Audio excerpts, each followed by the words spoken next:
لبيك اللهم لبيك لبيك لا شريك لك لبيك إن الحمد والنعمة لك والملك لا شريك لك لبيك اللهم لبيك لبيك لا شريك لك لبيك إن الحمد والنعمة لك والملك لا شريك لك. مناسک حج. وَإِذْ بَوَّأْنَا لِإِبْرَاهِيمَ مَكَانَ الْبَيْتِ أَلَّا تُشْرِكْ بِي شَيْئًا وَطَهِّرْ بَيْتِيَ لِلطَّائِفِينَ وَالْقَائِمِينَ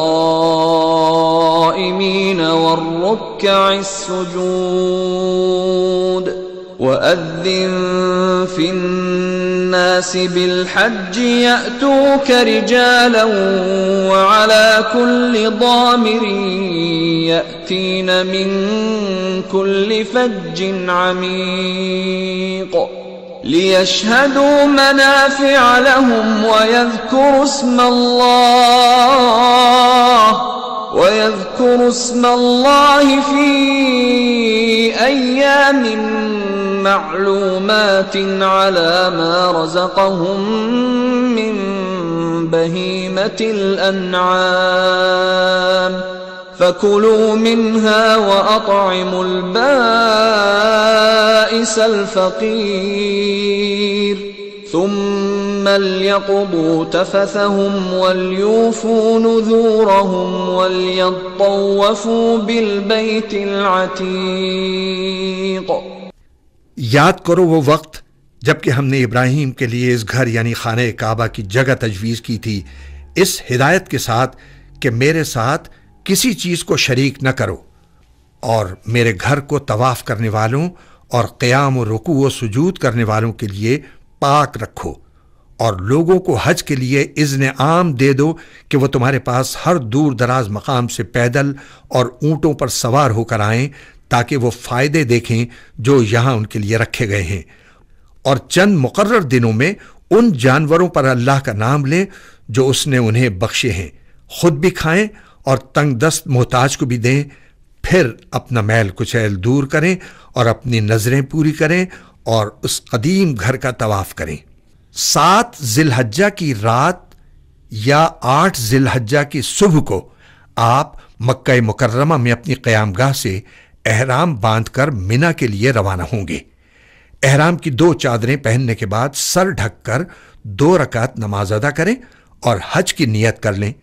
اللہم انی ارید الحج فیسرہ لی وتقبلہ منی. اے اللہ میں حج کا ارادہ کرتا ہوں، اس کو میرے لیے آسان فرما اور قبول فرما لے. اس کے بعد مرد حضرات بلند آواز سے اور خواتین پست آواز میں تلبیہ پڑھیں.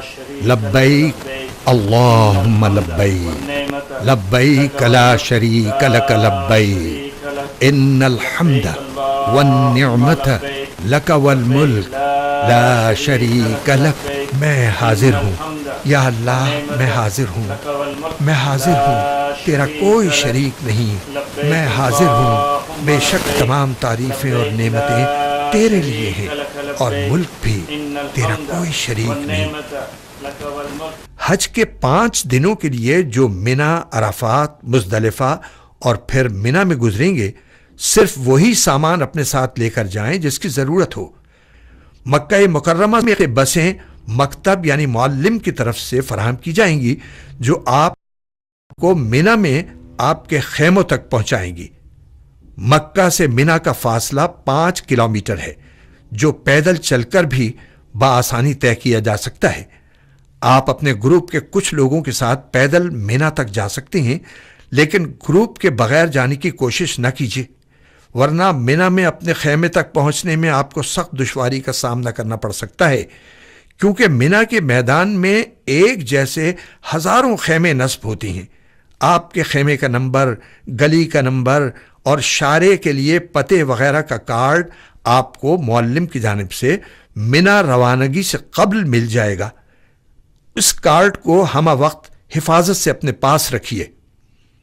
8 ذی الحجہ کو منا پہنچ کر ظہر، عصر، مغرب اور عشاء کی نمازیں اپنے اپنے وقت پر اپنے خیموں میں باجماعت ادا کریں۔ فقہ حنفی کے مطابق مسافر قصر نماز ادا کریں گے جبکہ مقیم قصر نہیں کریں گے۔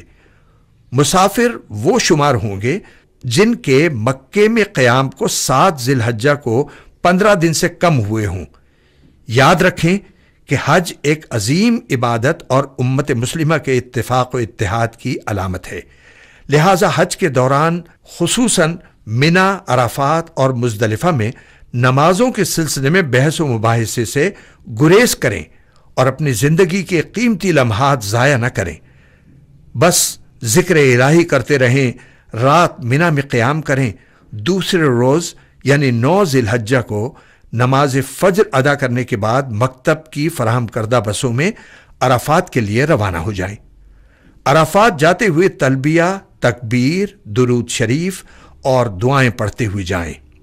یاد رکھیں 9 ذی الحجہ کو فجر کی نماز کے بعد سے 13 ذی الحجہ کی نماز عصر تک تمام فرض نمازوں کے بعد تکبیرات تشریق پڑھنا مستحب ہے۔ تکبیر کے بعد تلبیہ بھی پڑھنا چاہیے۔ مرد حضرات بآواز بلند جبکہ خواتین آہستہ پڑھیں گی۔ اللہ اکبر، اللہ اکبر، لا الہ الا اللہ واللہ اکبر، اللہ اکبر وللہ الحمد۔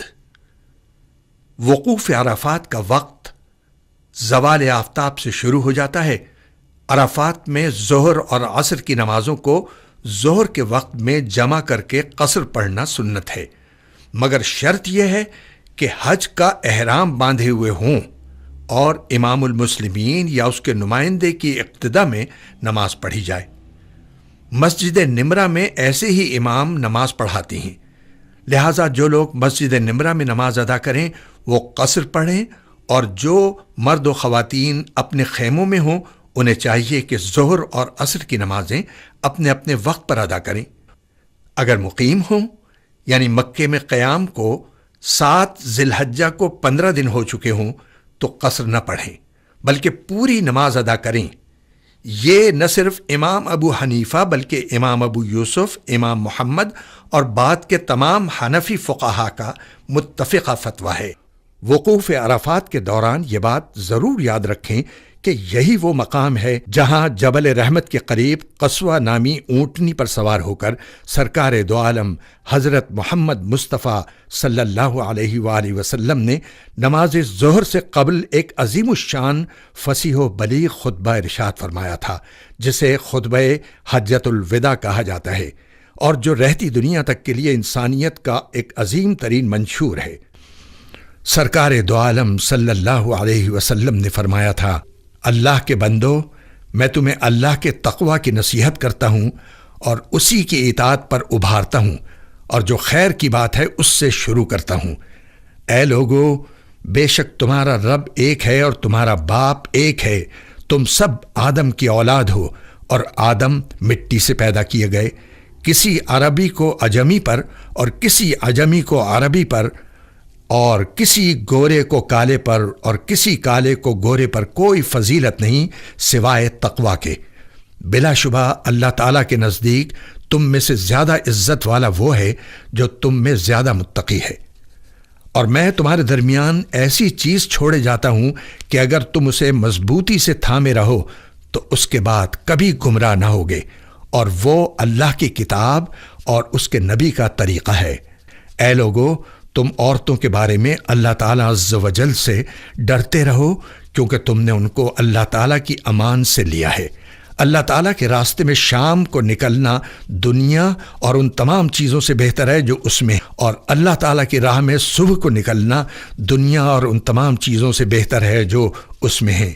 بلا شبہ مومن کی عزت، مال اور جان دوسرے مومن پر اسی طرح حرام ہیں جیسے آج کے دن کی حرمت۔ اللہ تعالیٰ کے ساتھ کسی کو شریک نہ کرو، کسی کو ناحق قتل نہ کرو، زنا نہ کرو اور چوری نہ کرو۔ اے لوگو، تم اپنے حج کا طریقہ مجھ سے سیکھ لو، کیونکہ شاید میں اس سال کے بعد حج نہ کر سکوں۔ غروب آفتاب سے قبل تک عرفات کے میدان میں قیام ضروری ہے۔ عصر سے غروب آفتاب تک کا وقت آپ کے حج کا نہایت قیمتی وقت ہے۔ قبلہ رخ کھڑے ہو کر استغفار کریں اور دعائیں مانگیے۔ یہ وقوف عرفہ ہے جو حج کا اہم ترین رکن ہے۔ رسول اکرم صلی اللہ علیہ وآلہ وسلم کا ارشاد گرامی ہے، الحج عرفہ، وقوف عرفات حج ہے۔ یاد رکھیں کہ اگر کوئی شخص وقوف عرفہ کے وقت میدان عرفات میں نہیں ٹھہرا تو اس کا حج نہیں ہوگا۔ اس کا ازالہ فدیہ یا دم دے کر نہیں کیا جا سکتا۔ محمد کا روضہ قریب آ رہا ہے، بلندی پہ اپنا نصیب آ رہا ہے۔ محمد کا روضہ قریب آ رہا ہے، بلندی پہ اپنا نصیب آ رہا ہے۔ فرشتوں یہ دے دو پیغام ان کو، خبر جا کے دے دو ان کو، فرشتوں کے خادم تمہارا سعید آ رہا ہے، کہ خادم تمہارا سعید آ رہا ہے۔ مدینہ مدینہ مدینہ مدینہ بڑا لطف دیتا ہے نام مدینہ، مدینہ مدینہ مدینہ مدینہ بڑا لطف دیتا ہے نام مدینہ۔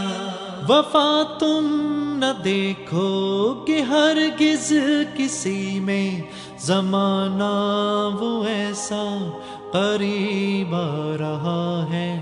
حفاظت کرو اپنے ایمان و دین کی، زمانہ وہ ایسا عجیب آ رہا ہے۔ محمد کا روضہ قریب آ رہا ہے، بلندی پہ اپنا نصیب آ رہا ہے۔ فرشتوں یہ دے دو پیغام ان کو، خبر جا کے دے دو ان کو، فرشتوں کے خادم تمہارا سعید آ رہا ہے، کہ خادم تمہارا سعید آ رہا ہے۔ مدینہ مدینہ مدینہ مدینہ بڑا لطف دیتا ہے نام مدینہ،